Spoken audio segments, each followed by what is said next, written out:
अस्सलाम वालेकुम मलगरो د पाकिस्तान चीफ जस्टिस او عدلیه سره د اظهار یکجهتۍ لپاره عمران خان یو ډیر غټ اعلان کړی دی. هغه اعلان څه دی او په دې ویډیو کې تاسو ته وایم او د عدلیه د بچاو لپاره اوس وکلا تنظیمونه میدان ته راوتی دي. هغه باره کې هم خبره کوو. آیا موجوده چې کوم خیبر پختونخوا او پنجاب اسمبلی ماتې شوې دي دا اسمبلی دوباره بحال کیدی شي او کو نه اب هم په دې ویډیو کې تاسو ته وایم او عمران خان ته دا چاوي چې ته انډیا سره تعلقات بحال کا او عمران خان باندې د سس پریشر دا ټولې خبرې په دې نه ویډیو کې تاسو سره ډیسکس کوم. خو دا غي نه مخکې تاسو ته یو ریکوست دی چې تاسو دا چینل فالو کې او دا ویډیو مخکې ملګرو سره شیر کې او کم کسان هم چې دا ویډیو ګوري نه هغوی ته زما دا ریکوست دی چې د ویډیو لاندې کمنټ ضرور وکړي. عمران خان یو ډیر غټ اعلان کړی دی څنګه تاسو ته پته ده دې ټیم کې په سپریم کورټ کې کم حالات دي کم الیکشن کمیشن چې کوم فیصله کړی و دا هغه خلاف په سپریم کورټ کې چې کم سماعت ته نه آغاز شروع دي او موجوده حکومت دا کوشش کوي چې په عدلیه باندې پریشر واچي د پاکستان چیف جسټس باندې پریشر واچي او هغه نه دا مطالبه کوي چې یاره ته استعفا ورکا.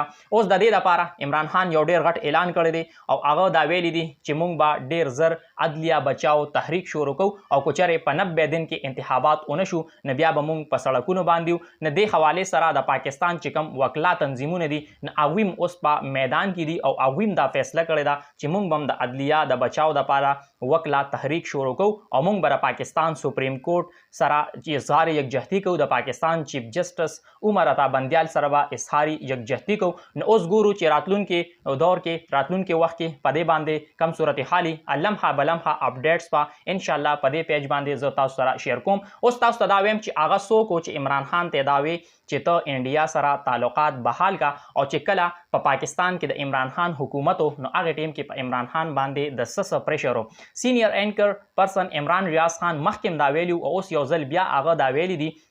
چې کله په پاکستان کې د پاکستان تحریک انصاف حکومت نه هغه ټیم کې عمران خان باندې یو سو پریشر یو سو دباو په پاغه کې یادو چې یاره ته اسرائیل سره کم تعلقات دي نه په هغه کې نرمي راول هغه د پاره چې هغه سره زموږ تعلقات جوړ شي هغه سره زموږ سفارتي تعلقات جوړ شي. بل اړخته دا هم په پریشر چې یاره ته کشمیر ایر کا او انډیا سره تعلقات بحال کا هغه سره تعلقات جوړ کا او د پاکستان چې امریکا سره کم تعلقات دي نه هغه کې اضافه راولا هغه کې د خواله راوستي شي او چین سره او روس سره چې د پاکستان کم تعلقات دي نه هغه د ختم کړي شي او په پاکستان کې چې کم سی پیک منصوبه شروع ده نه په هغه چې کم د کار رفتار دي نه هغه کې د کمې راوستي شي. اوس پرون عمران خان صحافیانو سره خبرې اترې وکړي او په هغه کې یو ډیر غټ انکشاف کړی دی. هغه انکشاف دا دی چې جنرال ریټایرډ قمر جاوید باجوا مونږ باندې دا پریشر اچو او هغه دا غوښتل چې مونږ انډیا سره تعلقات خراب انډیا سره مونږ تعلقات بهتر کو هغه سره مونږ تعلقات بحال کو. خو مونږ چونکې د هغه خبره اونه منله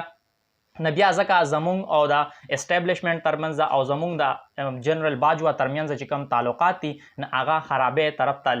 لاړل او اوس هغه دا موي چې صدر ډاکټر عارف ولوي زمونږ ترمنځ او د پاکستان اسټابلیشمنت ترمنځ هیڅ رابطې کولو کوشش نه کوي. البته شاه محمود قریشي ته او د پاکستان تحریک انصاف چې کوم صدر دی چودھری پرویز الهی ته اوس دا ټاسک ملو شوی دی چې هغه د نور سیاسي جماعتونو سره رابطې وکړي. دا غي مین وجه دا ده چې سپریم کورټ هم دا ویلي چې تاسو خپل منځ کې کینې مذاکراتو کې تاسو په خپل د دې حل روباسه او کوچره د تاسو د دې حل نه روباسه نه بیا به مونږ سپریم کورټ په خپل د پارسلار روباسي. نو اوس ځکه دوی نور سیاسي جماعتونو سره رابطې کوي. د جماعت اسلامي چې کوم امیر دی سراج الحق هغه سره هم رابطه شوې ده ام کیو ام سره هم رابطه کړې ده او نور سیاسي جماعتونو سره هم د رابطې کولو کوشش شروع کړي دي. دا غي مین وجه دا ده چې بیا دوی دا جواز پېښ نه کړي چې یاره پاکستان تحریک انصاف چې کوم نور سیاسي جماعتونه دي نه هغوی سره نه کینی او هغوی سره د خبرې اترې کولو د پاره نه کینی نه ځکه اوس پاکستان تحریک انصاف نور سیاسي جماعتونو سره د رابطې کولو کوشش کړي دي.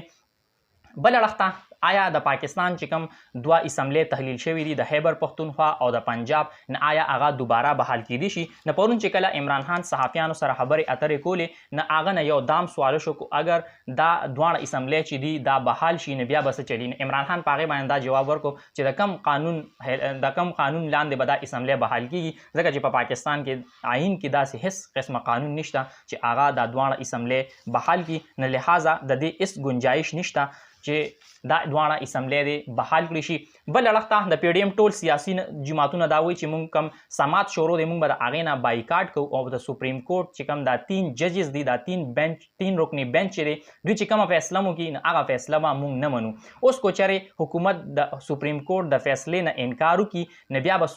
سپریم کورټ خپله فیصلې باندې عمل درآمد څنګه کوي نو د آرټیکل 190 په ذریعه باندې به سپریم کورټ بیا په خپله فیصلې باندې عمل درآمد کوي. اوس د آرټیکل 190 څه شی دی نو آرټیکل 190 دا دی چې د پاکستان څومره انتظامی ادارې دي نو هغه د سپریم کورټ چې کوم احکامات دي د هغې پابند دي او په هغې باندې عمل درآمد کوي او که چېرې هغه ادارې د سپریم کورټ هغه حکم ونه مني نو بیا هغوی سره دا هم آپشن شته هغوی بیا پوج د خپل مدد دپاره طلب کولی شي او بیا به د پوج په ذریعه باندې په هغې خپل حکم باندې عمل درآمد کوي.